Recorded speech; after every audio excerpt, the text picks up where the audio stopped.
Hello everyone and welcome to today's video. So as you can see, I've had a bit of a glow up. I hope you guys enjoy my 3D character. It was a lot of fun to bring Scarlett into the 3D feature world and actually create a background. It's very took me a while, but I think it's definitely worth it. So in today's video, as you can probably tell by the video, I'm going to be covering a controversial psychological experiment. Now this one caught me interest because I absolutely love The Sims, and the reason that I say that is because it questions about do we really have free will, and depending on what sort of Sims player you are, you know, you can enjoy your Sims, which is a very big part of it. So let's start with an introduction. So, controversy about whether free will exists has a lengthy history, but the issue may be more widely debated now than ever.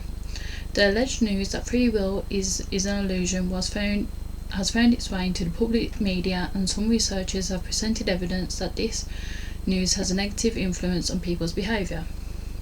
Recent research suggests that whether people believe in free will or not has an effect on their lives. Belief and disbelief in free will have been argued to have consequences for our social behaviour, the way we evaluate the behaviour of others, and even basic neurocognitive or non-existence of free will have such consequences. As it is important to know how well supported these claims are. For centuries, the free will debate was restricted to philosophy and theology. Theology. Only relatively recently has free will been tackled empirically using neuroscience methodology. The first serious attempt to address the issue with an experimental approach was made by Benjamin Libet, so he's the one that I'm going to be talking about mostly today. For a review, in his classical experiment, Libet tested whether the conscious intention to act is preceded by unconscious brain processes. Libet's experiment had been viewed as a challenge to a strong and common intuition about free will, namely that it is at least sometimes up to us what we decide, and our conscious decisions and intentions are casually relevant to what we do. Most people have the strong conviction that they can decide between different options. For example, to order a pizza rather than pasta in an Italian restaurant. While people may admit that their decisions are partially influenced by factors beyond their control, for example hunger being a very big one, they intuitively reject the idea that their decisions are products only of things they have no control over. The main contribution of neuroscience to the free will debate has revolved around the question whether conscious decisions can be predicted by brain activation preceding such decisions. This contribution has attracted a lot of attention, including many articles in the popular press. Perhaps this is because many people find neuroscientific evidence that questions free will more convincing than the metaphysical arguments.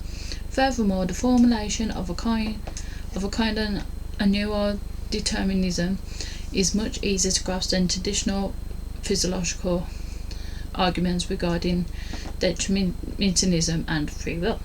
The abstract physiological discussion about whether beings with free will can exhibit a deterministic universe is replaced by the mere concrete question whether our conscious decisions can be predicted with preceding neutral activity or not, and whether we have any control over what we actually decide. Has neuroscience now shown that free will is an illusion? The aim of this paper is to address this important question. We believe that the contribution of neuroscience to the free will debate can best be evaluated by a joint effort from philosophy and neuroscience working together.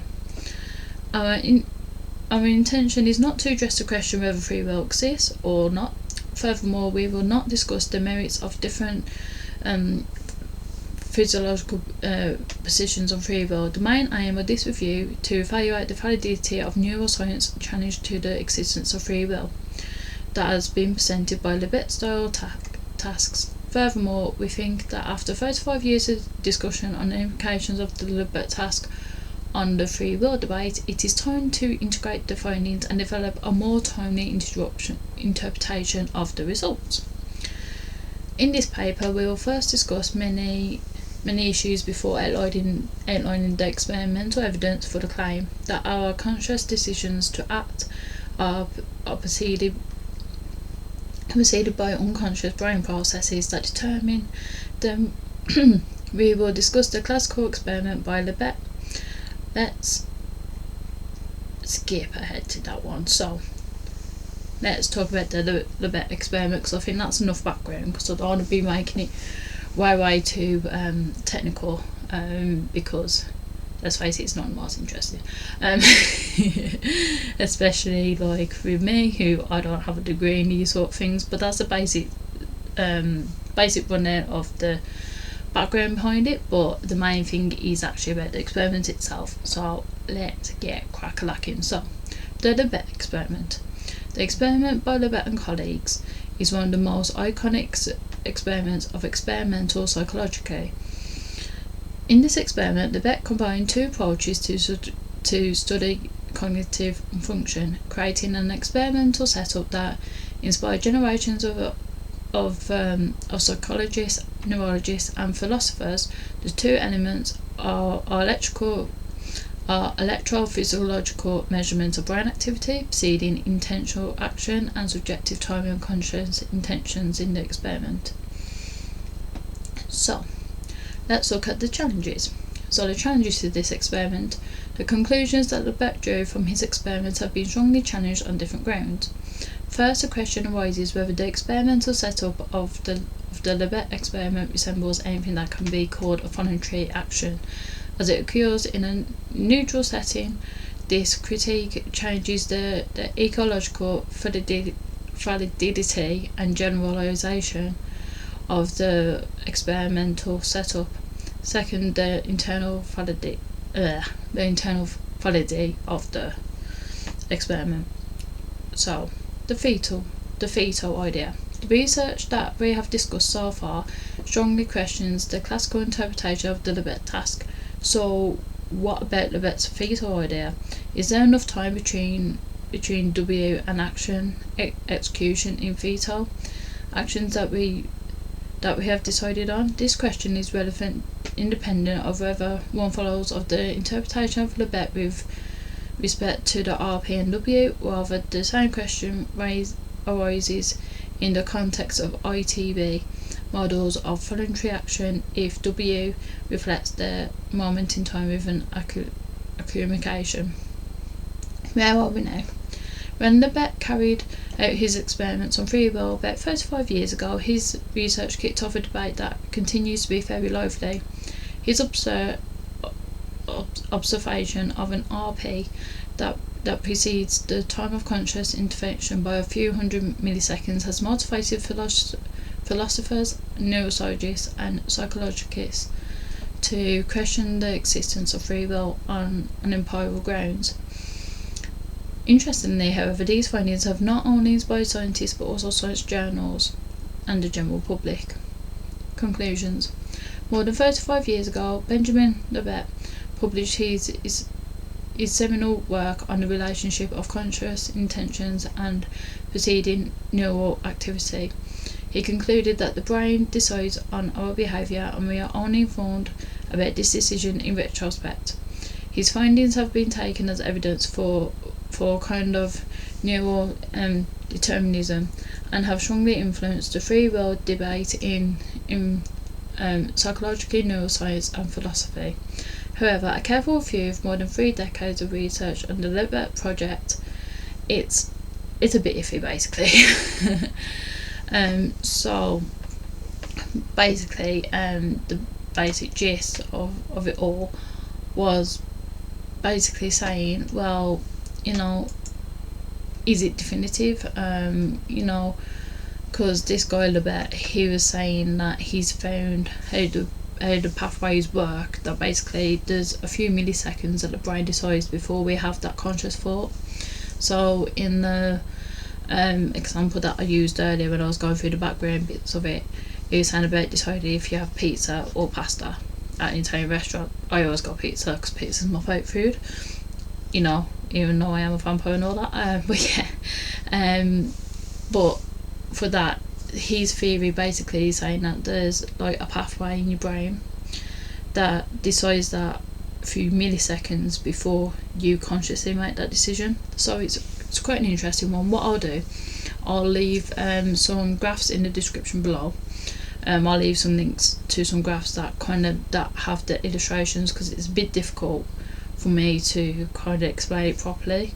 But I'll put some illustrations in the description below that you guys can check out, that kind of explains it a bit better about, you know, about what he's on about and the technical names for it all. But that's just my general understanding of it. But yeah, I found it very interesting because, like I said at the start of this video, I am a huge Sims fan, Sims 3 in particular.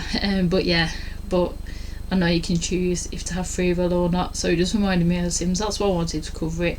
There's not like one massive experiment, because Lebet, his findings were more so like he didn't have a big group of volunteers, anything like that. He's more so to do with the neurological side of things. So there wasn't, so I guess it was different to the other videos I've covered, but it's still controversial in the way that it's not just psychological people, like psychologists, that's been looking at this. It's questioned neuroscience, it's questioned philosophy, it's brought a lot of things together, and it's made a lot of different experts in different fields come together and really question, do we actually have free will? Are things predetermined? I like to believe we have free will, but you know, who knows. But yeah, there's pros and cons for his research, because some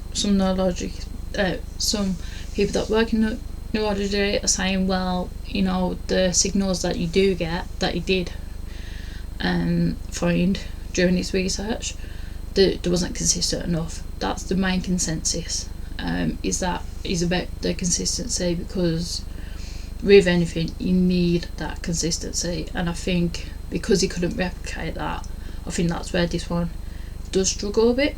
But that's just my basic understanding. Like I say, I'm nowhere near qualified. I've never looked at these sort of things before, but that's just my general understanding by reading about it. I've read about it on a few different sites covering it.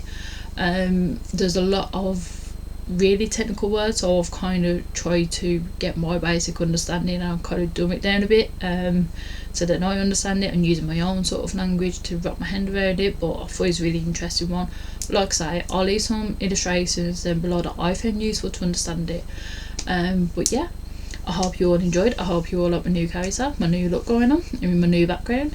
And anyway, as always, if you enjoyed this video, feel free to like and subscribe, and if you have any suggestions for any other videos that you'd like me to cover in the future, let me know, and I'll see you all in the next one.